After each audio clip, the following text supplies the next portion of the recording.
Hello and welcome, everyone. I'm Marissa Kozlov. It's great to have you with us for today's eMarketer Tech Talk, where we host guests from all areas of media, ad tech, and martech. Joining us again for another update on what's trending in retail is a longtime friend of the show, Ethan Chernofsky, CMO at Placer.ai. Hi, Ethan. Hi, Marissa. It's great to be back. So great to have you back. I always enjoy when you are with us and really excited for today. All right. So when we last spoke in March, we spoke about retail moments and the shifting consumer landscape. And today we're taking a broader look at the state of marketing and advertising in 2026. I am really excited to dig into how things like AI, privacy shifts, and the new consumer behaviors are really reshaping strategy and how location intelligence is giving marketers a clearer view of what's really happening across channels. And also following your presentation today, I'm so glad you'll be sticking around for a Q&A in the second part of the show. So I encourage our audience to just use that chat window on the right to submit those questions. Ethan and I will do our best to get to as many of those as we can during the Q&A, and we're excited to hear from you, so keep those questions coming.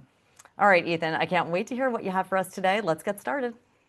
Thank you very much, Marissa. As always, I want to give a really quick introduction to Placeroom, what it is that informs the viewpoint that we bring to kind of to the physical world and retail more broadly. So we're a location analytics company. What that means in the very simplest form is people vote with their feet. We show you how they vote across the United States every single day. We do that by analyzing a panel of tens of millions of mobile devices. Very critically, this is aggregate data that has been stripped of identifiers like MAIDs. And then we utilize machine learning and AI algorithms on top to make estimations of visits to retail locations across the country. And then we present this in a wealth of different reports within our platform on everything from visit trends, true trade areas, demographic mix, the customer journey, and a whole lot more. And with that, I think we could dive in. Let's start with the trends. All right, so the first one we're going to talk about is this reason for being. And I mean, this is one that seems pretty obvious, right? But it actually was a big lesson in 2025. Why was that? Yeah, I mean, I think what's interesting here is when you say it out loud, you almost feel a little bit silly. It's like, oh, a brand should know who they are and there should be an area of focus. But I do think, and it was something that was discussed quite a bit over the last year, and it does bear some providing a little bit of context and explaining kind of what has made this such a big deal. So the first element is we have to remember where we started. So we started from this perception that, and again, part of this was just the details and the facts on the ground. So if you were in 2020, the things that you were talking about as being most important were convenience, having this all-in-one experience where you could provide as much as possible under one roof. You were talking a lot about how critical e-commerce was, and for specific reasons. You weren't necessarily talking about this upgraded experience or having this nuanced view of it. It was like, ooh, the takeover because of the convenience, how simple it was, how it didn't force anyone to move or go out of their comfort zone. And then what was interesting was consumers voted with their feet, and they voted as the kind of trends that had driven those behaviors started to dissipate. They voted to go to places that were fundamentally less convenient and fundamentally not about all in one, right? So consumers started going to places that were further away. They started going to more retailers as part of any category visit. So imagine in grocery, you would go to one or two places, one or two chains in the course of a given week. Now they were going to three, four, five.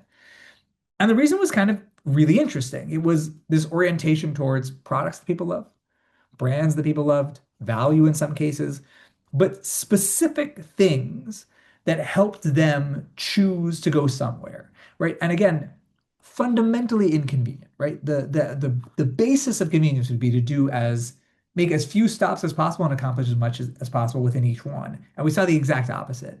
And I think what's really interesting is two things. So one, the idea that this isn't a tailwind. This is a strategic choice. And so we see a lot of retailers that are really restaurant groups that have a clear sense of who they are and what they're attempting to provide and are leaning hard into that. And the example we like to give here, and I think speaks to the broader implications of this, is Chili's, right? Chili's not necessarily on everyone's bingo card for a restaurant chain we were going to be lauding in the 2020s, yet they have been. And I think they have been to a large extent because of focus. In this Chili's case, it meant a tighter menu and there was a tighter menu, you're able to be more efficient, you're able to more tightly monitor your costs, you have less waste, you have better quality, right? But then there was all these extra benefits that I don't think we had considered beforehand. So for example, one of the most interesting things that has come out from Chili's, from my perspective at least, was the fact that their staff retention has improved. So when there was a tighter menu, staff felt like they were able to do a better job of selling that menu, doing a better job of providing service, getting tipped better, and then that incentivized them to stay in their job longer, which meant that people got better and better service over time. So it was these compounding factors that all stem from this sense of, I know who I am, I know what I'm attempting to provide. And in an environment where we hadn't said this is the most important thing, I think the fact that it has risen so much is a very noteworthy moment. Wow, so that is a really interesting example with Chili's right there, and especially with those employees and thinking about the menu and how that tied in. So you believe that the emphasis on reason for being isn't about shopper behavior tailwinds, but that it actually is going to fundamentally reshape the way that retail is executed. So what does this mean for the store if we take that longer term perspective? So this is also, in my mind, like the really interesting thing here. It's because when we think about reason for being, it seems so obvious. And again, and it seems like you're just saying something. But when you actually break it down, you realize that, well, maybe it wasn't as obvious as we expected.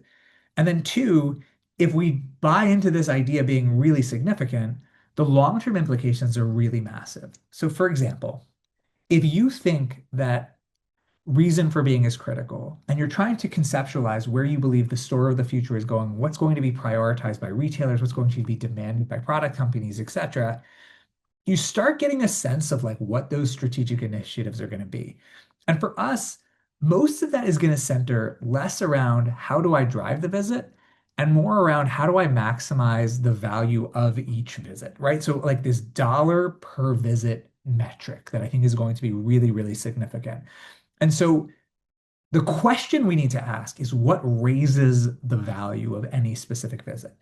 So it could be, you know, great product, right? And it's, by the way, this means not just selling it off of value, but if you have the great product, people are going to come. And so it's not, it challenges this idea of like the loss leader and really centers around what do people actually want and might even be willing to pay more for.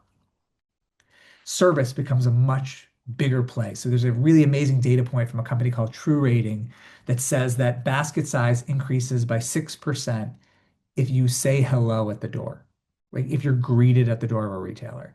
Now, is this a perfect metric that is, cannot be refuted in any way, shape, or form? I don't know. But I think the logic here makes a ton of sense. If you walk into the store, Marissa, and I'm like, hey, how are you? Have a great day. You feel it's not like, oh, they said hello to me. Now I must buy things here. But you probably feel a little bit more comfortable asking me, where is this product that you might have otherwise not looked for? Or, hey, do you also have this? And all of a sudden your basket starts creeping up. So it's service in a really practical sense. The idea of having adjacent innovation. So this is something we talk about all the time, but let's take an example that I really love for this coming year. HEB has True Texas Barbecue, right? Something that really fits the brand, really makes sense with their identity, and gets you to spend more dollars when you're in that location.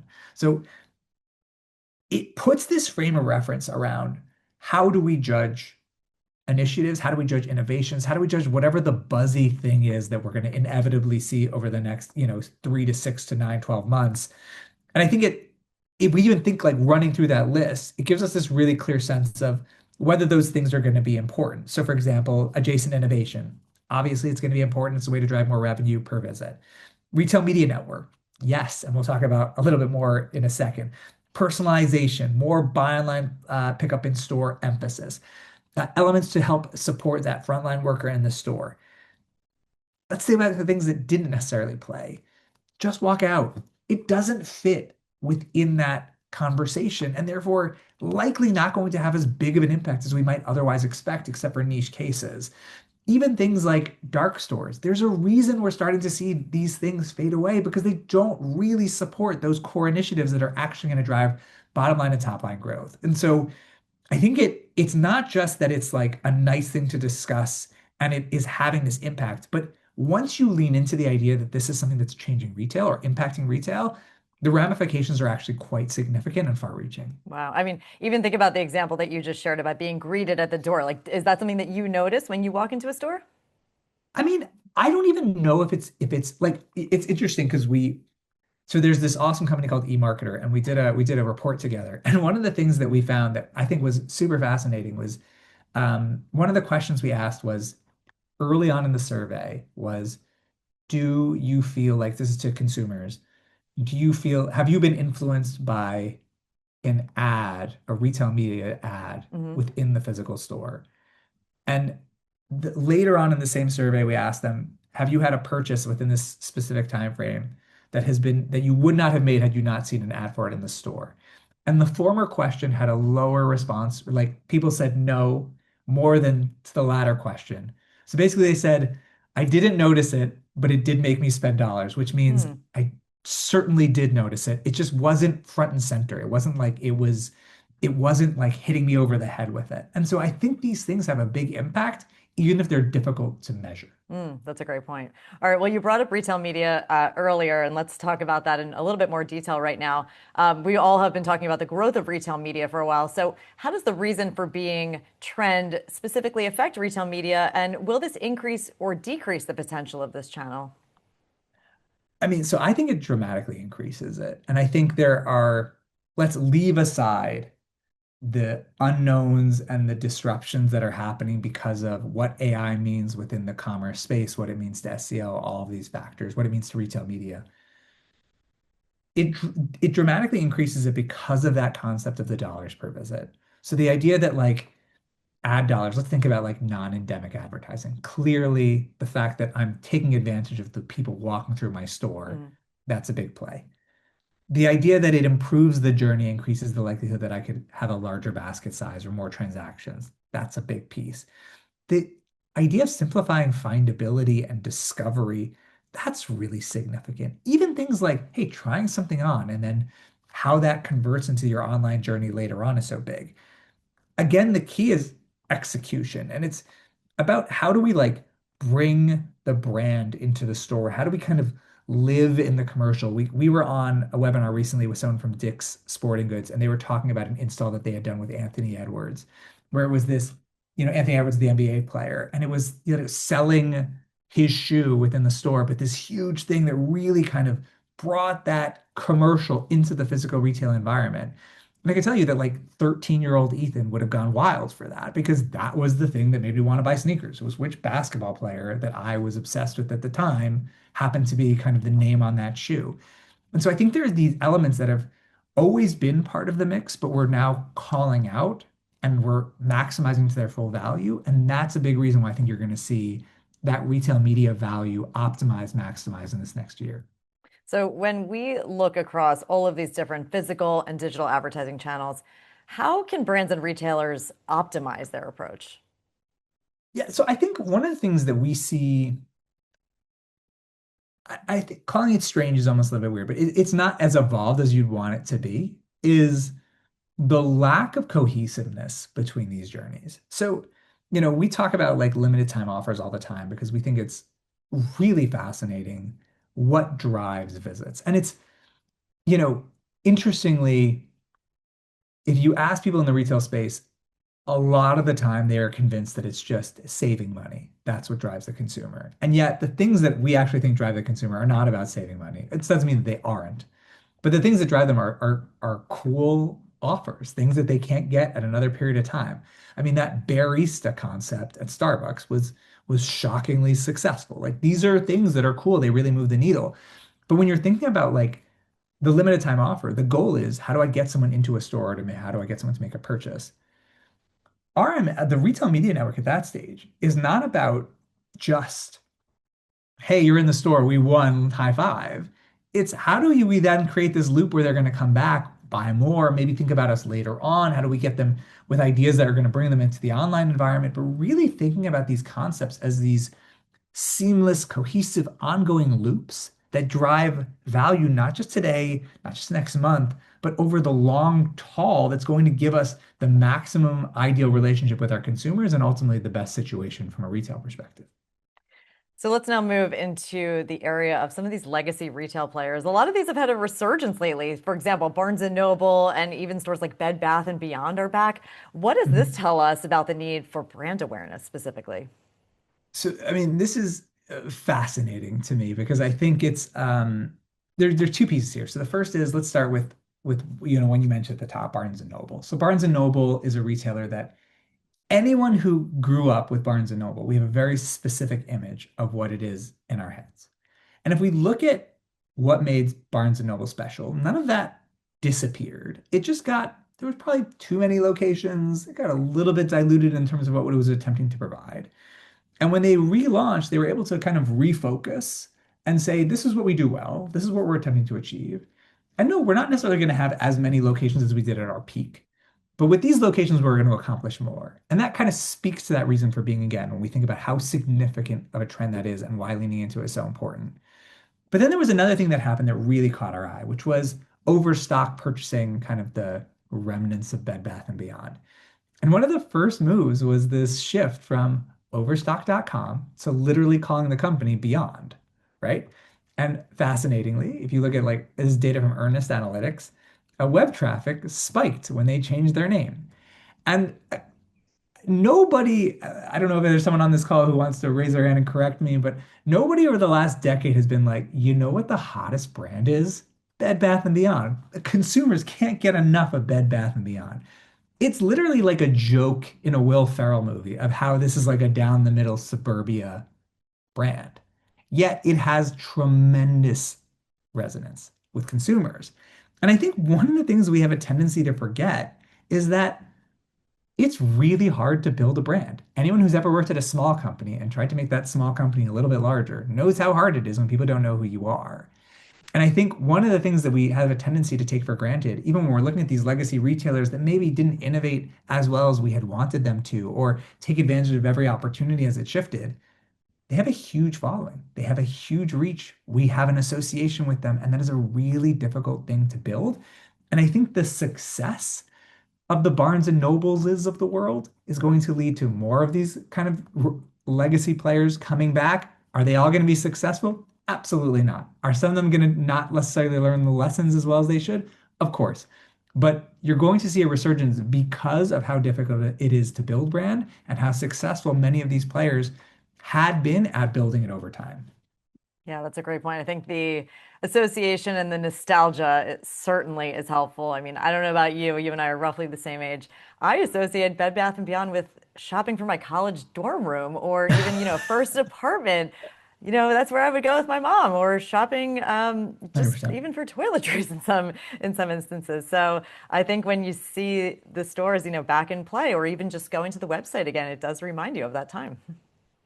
Absolutely. Yeah. Absolutely. I think one of the things though, and is your point about nostalgia is so significant, but it's two things that are together and they're both important. So nostalgia is, I have this connection, right? Which is maybe makes you go in the door like once. The idea of like brand is a practical thing of like there's knowledge. You make this association, like you're talking about with toiletries. It's like I need shampoo, or no, maybe not the right example. I need kind of like more towels. This is a place that pops into your head, whether we like it or not. And so that element is super potent when you're thinking about trying to get awareness, move product, etc. Yeah, absolutely. Um, so we've heard a lot of talk right now about bifurcation in retail over the years. What makes 2025 in particular an important moment in time, and what does this mean for the overall retail space? So this is the one that I hate the most because I didn't like the bifurcation of retail narrative. I thought it was true to a point, but I thought it was exaggerated. And I think 2025 unfortunately was a big slap in the face for someone who holds that position. So the obvious thing is yes, it's true. I think the fact is it's exacerbated by the reason for being issue that we discussed. So if you are luxury or your value, it's much easier to lean into those lanes, right? It's just if I'm a dollar store, I know the things I need to focus on. And honestly, I know the areas where I can kind of cut corners in terms of providing it. And the consumer is not going to be upset.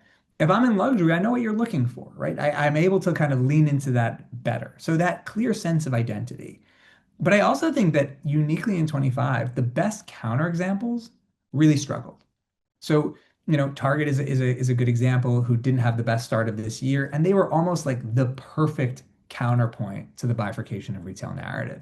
So I think 2025 struggled with one, yes, this trend is true, but also there were elements that put pressure on kind of the stalwarts that were holding that narrative back.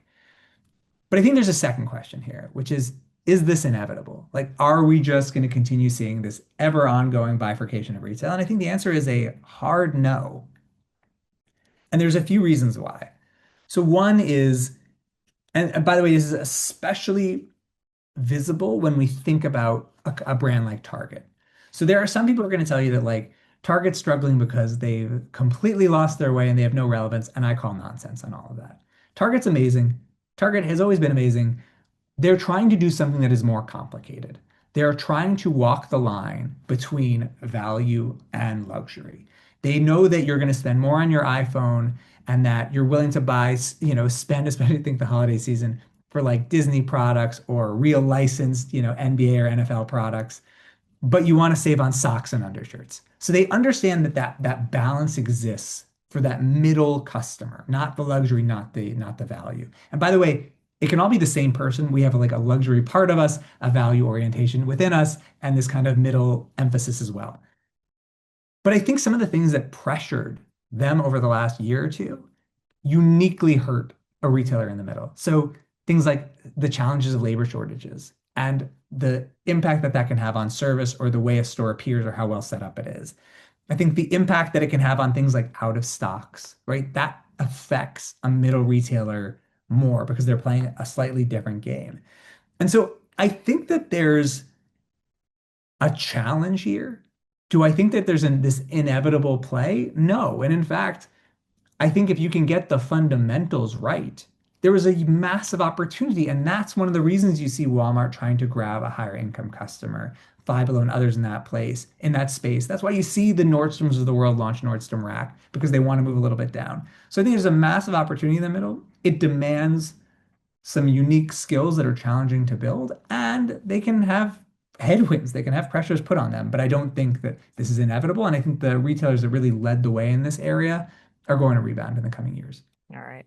Well, you just brought up, some names in particular, Walmart, Target, Nordstrom. Obviously, both have the physical and online presence. But what about the digitally native brands, for example? What does this climate mean for those brands who may be looking to come offline, and why may they or may they not do so? So I think you're going to see, I mean, like we saw this pendulum swing of like, nobody ever needs a store ever again to, oh my God, why are these online brands building stores? They're going to have hundreds of stores to now this kind of place in the middle where it's, yeah, they're going to have locations.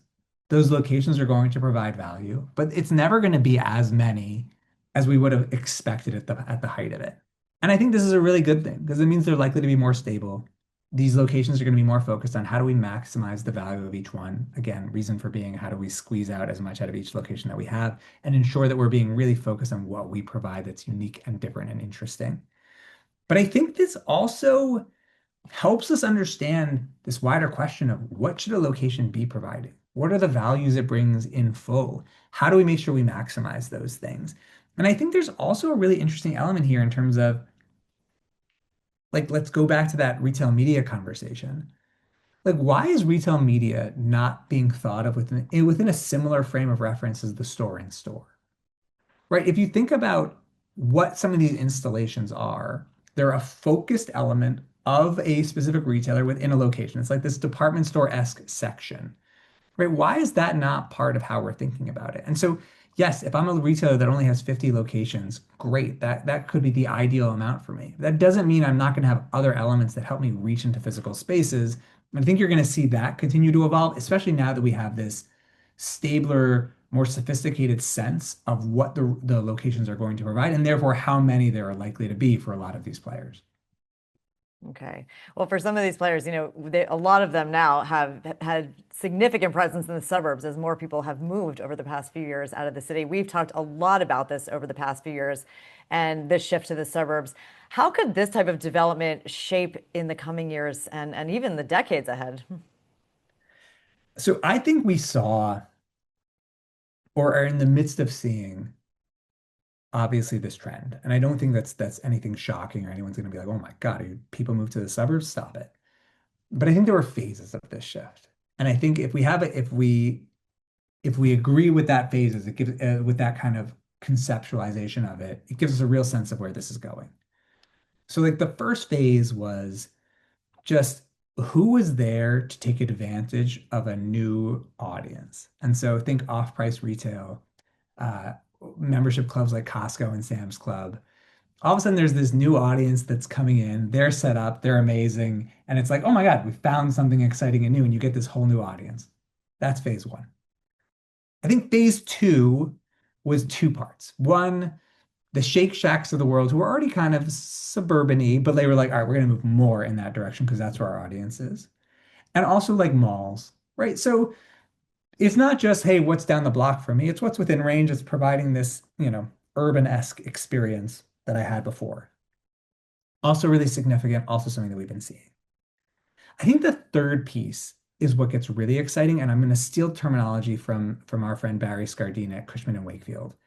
And it's a concept that she very brilliantly and annoyingly to me, because we never figured out a way to say it as eloquently, she called it the urbanization of the suburbs. And I love that terminology because I think it's exactly what it is. It doesn't mean that the suburbs are going to become cities. It means the suburbs are going to try to fill certain gaps that were left by people who love their urban environment. So I don't know, imagine there was a person who loved living in New York City and didn't want to leave to the suburbs. And they eventually do. The thing that they're looking for is some of those experiences, cool and interesting food and dining, more upscale shopping or interesting shopping than they might have in like the classic suburban setting. And this isn't just a short-term thing of like, oh, a retailer moved. Because when you're looking at trends, especially through the eyes of like retail real estate, so the people who are building shopping centers and creating these experiences and thinking about the wider placemaking, there is a lag of 5, 10 years once these things go from idea to actually seeing it physically in front of you. And so I think you're only at the beginning of this trend, and it's going to change the way retailers think about where they need to be, brands think about where they need to be, advertisers think about where their audience is, spends their time, and therefore want to be. And it could be this really interesting moment for suburbs to become a little bit more exciting, a little bit less vanilla than we might have traditionally expected their retail experiences to be. That's a great point. I mean, I've even been seeing many more town center type places popping Mhm. up where you feel like you can walk around, you have your coffee shop, you have some restaurants, you have the nail place, you have lots of things that you may have in walking distance in a city, but now it's in a suburban environment, which makes it, Mhm. I think, a lot more appealing for some. Agree completely. All right. So, Ethan, the holidays are upon us now. We are past Thanksgiving, on to the next few holidays. And we know that the calendar plays a role every year because it's always a little bit different. So, let's talk about how that plays into performance. What is your advice for how brands can prepare and maximize during this time? So, I mean, every time, every year, when we look at at like kind of calendar peaks, there's always one player that stands out, and it's always Starbucks. And it's become a point where it's like you almost feel like a broken record, but it's weird how much better they are at this than everybody else in terms of just recognizing how to really like own the calendar. And there's advantages to being in the coffee space, but I mean, we mentioned Barista, the Red Cup Day. Their Black Friday visits were up year over year. By the way, Starbucks Black Friday visits are massive. It's one of their largest days of the year. And it's not a crazy idea why, right? Like people are going shopping. It's a long day if you are going to getting a coffee in the middle helps, right? And so knowing that and thinking about this period of time, they don't do Red Cup Day on Black Friday. They don't do Barista on Black Friday. They do it as these other parts of the holiday season that lift that kind of ceiling up. And I think that thinking about when am I going to have visits that are going to just kind of fall on my lap? What are there visits that I really need to lean into to grab? When is it about kind of creating the promotion so I can have a spike that I'll benefit from later on? And it's this real nuanced understanding of how is the calendar falling out? Where are my built-in strengths? Where are the things I need to augment? And how do I want to lay this out so my wider year gets a lift, but I'm deploying resources in a way that maximizes my opportunity in any given year. All right, well, great example, shared. And before we get into the Q&A, one last question for you here. I would love to know how you expect the overall holiday period to perform this year. Is there anything that you can share with our audience in terms of trends or obstacles that they should all be keeping an eye out for? Okay, so there's two things that I think are really noteworthy. And they're somewhat interrelated, but let's start. So we've had two major retail days happen already. One was our personal favorite, Turkey Wednesday, which is the day before Thanksgiving, which is groceries' biggest day. And we saw visits up almost 6% year over year. And we saw a very similar pattern that we've always seen, which is um, all-in-one grocers do really, really well in a day when I need stuff, I need it quick, let me go there, right? Specialty, which is having this dominant year, doesn't do as well in those days because they're for something specific, right? This is that, oh my God, I need something. The other thing we saw was Black Friday. Black Friday visits were really strong. Like we saw retail up, I think 3% was the final number. We look at overall retail, certain segments more, certain segments slightly less, but it was a strong day. Most things were flat, if not up year over year. Now let's take in this interesting thing about how the calendar falls out in 2025. In 2024, Super Saturday came out and the visits were down year over year. And there was this like, oh my God, is Super Saturday struggling? And the answer was absolutely not. It wasn't. It was just the Super Saturday in 2023 was like the day before Christmas. And so you had this tightened period for shopping. And actually, if you looked at 2024, though it was less compact, there was actually more visits over that same kind of couple of days than there had been the year prior. This year, I think Christmas Eve is like a Wednesday night or Thursday night. And apologies for not having that right in front of me, but that means this extended window of that Super Saturday period. New Year's falls out like on this essentially super long weekend that's going to take place. That is a massive opportunity for retail. Massive, right? Because you have this, instead of having everything condensed where you see this one peak, but there's some people who are going to miss out on it, you have this much more extended period where you're going to see a lot of visits. You're going to see people coming and be like, uh-oh, I need sheets, or I need like salt and pepper or potatoes. And thinking about how do I maximize that visit for this person who's in a rush and oh my gosh, they also have someone staying over, so they better get this thing too. That's going to drive tons of retail opportunity. And the places that you trust to either provide something specific that you need, or when you go to get something specific you need, you can get multiple things because you need it and you need it now. Or they know how to lean in to that opportunity anyway. So think like off price does better as the holiday season goes on. They're going to see a huge end of the year this year because that period has just been extended. So figuring out what do we do in this specific calendar year to maximize the unique layout of the calendar, that is a huge differentiating factor. And it's something that, as crazy as it is, you could have looked at and seen 12 months ago. All right. Well, great advice for the upcoming holiday season. Ethan, thank you for that great presentation. And before we get to the Q&A, I also want to thank our audience who's been great at engaging with us in the chat. So please know there's still time. If you have any questions for Ethan, please continue to put those in the chat. Ethan, are you ready to hear what our audience has asked already? Let's do it. All right. So first question. You talked a lot about the reason for being in the beginning of the presentation today. How should brands think about refining this as they go into 2026? I don't think there's a one size fits all, but I think there are real questions that you can ask about that do things make sense, right? Like if my reason for being is I don't know, I'm Sprouts and I do fresh produce really, really well. Is that the thing I'm leading with? Is that the thing that is the easiest to find, the main thing you're going to get? Is that my key element? I think that's something they can be thinking about. I think what we talked about before, and again, I'm stealing this from David Crocher from Alex Partners, the loss leader is not as exciting as a concept as it was in a world that was pre-reason for being as significant as it is. It was a way to get you to come in, and once I have you there, you'll buy all these other things.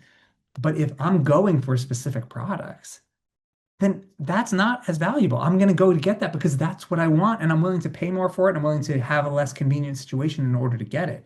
So I think it's really understanding who is your consumer, what do they want from you, and how do you kind of lean into the thing that makes you special as opposed to how do you dilute the thing that makes you special by trying to grab kind of other audience. And that is obviously a really challenging push and pull to create because you always want to expand your reach too.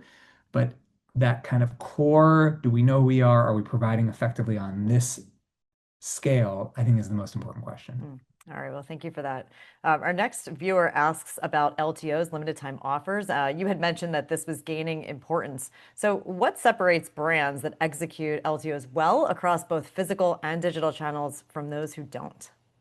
I think it's the on the across physical and digital is really do the you know how to make it work across both. So there's a lot of times where you'll think about an LTO and you go to the website and it's glaringly missing, or you go into the store and it's not really there. Like it's the online, it doesn't fit. It's not connected. So I think that's a huge missed opportunity because to a large extent, the store, how as great as it is and as much of retail that still gets done within physical stores, it is also an ad for your online experience, and your online experience is an ad for your physical experience. And so losing the opportunity to take advantage of both is a really big mistake, in my opinion. The other thing that I think is super significant is why are you doing them and what is the draw? Like the ones that really stood out for me this year, hats off to like Bath and Body Works. I thought it was the Disney Princess collab in February. Like that spike was so massive. And it was really interesting because it was something special and unique and exciting, and people wanted to go specifically to get that product. To me, that's a perfect LTO, as opposed to you can save, X percentage and on this product this weekend. I think that's less exciting. It's really about leading with product and making sure it's a seamless experience. All right, thank you. Bath and Body Works. That's Yeah. another nostalgic one for me, I have to Yeah. admit. I'm a big Bath and Body Works guy.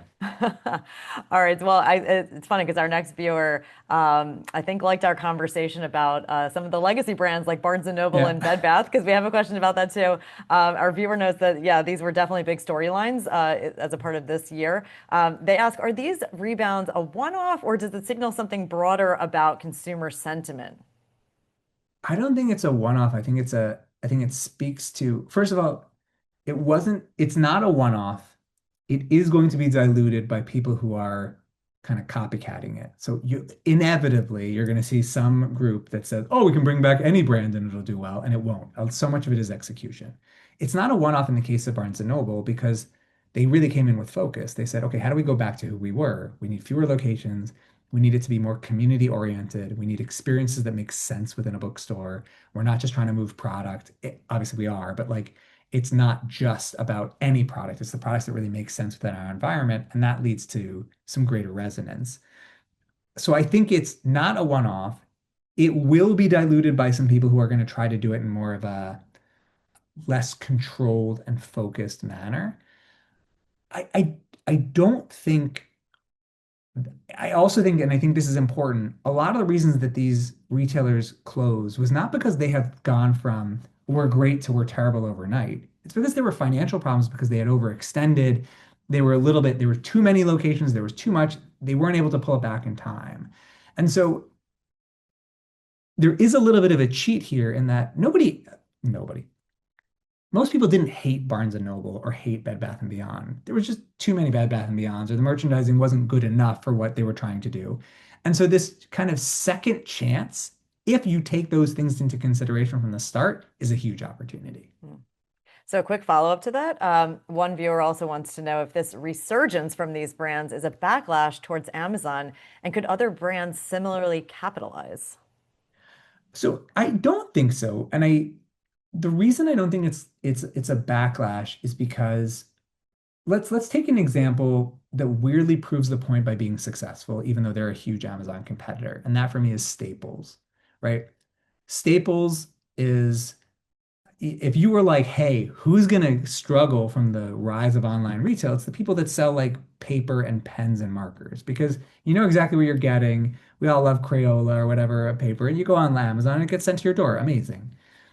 Staples leaned in and has had a really amazing year from a visit perspective, to a large extent because they widened the way they view their stores. They made this hard shift to B2B, focused a lot on services and providing these kind of better experiences for a B2B audience, not for kind of the person who's buying paper for their printer. And as a result, I've seen a good deal of success in this year. And I think the fact that they're succeeding is in contrast, it's because they take into account Amazon's strength. It's not because they pretend they can beat Amazon at their own game. They just do something different. And so I think when retailers are trying to compete with Amazon, especially smaller ones, utilizing the tactics that Amazon is incredible at, you're playing a losing game. You have to have your own approach and experience that provides that antidote. All right, thank you. Ethan, we're going to take one more question today. So as we head into the holidays, our viewers want to know, what could really shape performance? What should they be thinking about? What different types of signals should they be watching? Things like consumer behavior or retail strategy. What are your thoughts on that? I would say that they should be watching how the visits play out and rise into the holiday season. Because I think there's a few things that were almost taken as a given, and I think they were exaggerated. And then there's some things that play off of those. So, for example, you know, Black Friday is declining its importance, right? This is this very significant retail narrative that's been going on for like what, a decade now. And the reality is, yeah, there's some truth there, right? You see this declining in terms of the overall peak that it hits, but the centrality is still massive, right? And so it gets exaggerated. And I think the flip side of that is when you look at the buildup into Super Saturday, it's growing in importance, even if it's being more dissipated over a longer period of time. So I think if we see this continued nature, it should put a lot of thinking into a retailer or a brand's strategy around when do I want to use all of the levers or all of the cards that I can play? Because there's the value play of like, hey, here's this deal.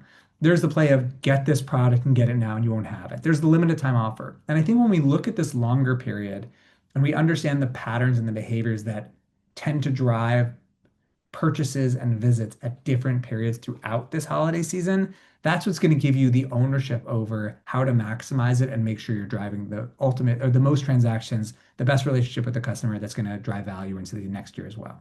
All right, Ethan, thank you so much for being here. You always bring Thank so you. much good information to our viewers and me. So thanks again. Always such a pleasure to have you with us. Such a joy to be back. Thank you, Marissa. All right. So before we close, I'm just going to share a few things happening on eMarketer's media channels. Please join us this Friday, December 5th, for the Commerce Media 2026 kickoff, a virtual summit featuring principal analyst Sarah Marzano and marketers from Kellanova, Everyman Jack, and more. You can secure your spot for webinars and also subscribe to all of our newsletters at emarketer.com. And don't forget to check out our podcast available on Spotify, YouTube, or wherever you get your podcasts. And keep an eye on your email for today's playback. And of course, feel free to contact us if you have any other questions. Thank you all for joining us today. And thanks again to Ethan, the team at Placer.ai, and our eMarketer Studio team behind the scenes for making this webinar possible. We'll see you all on the next Tech Talk.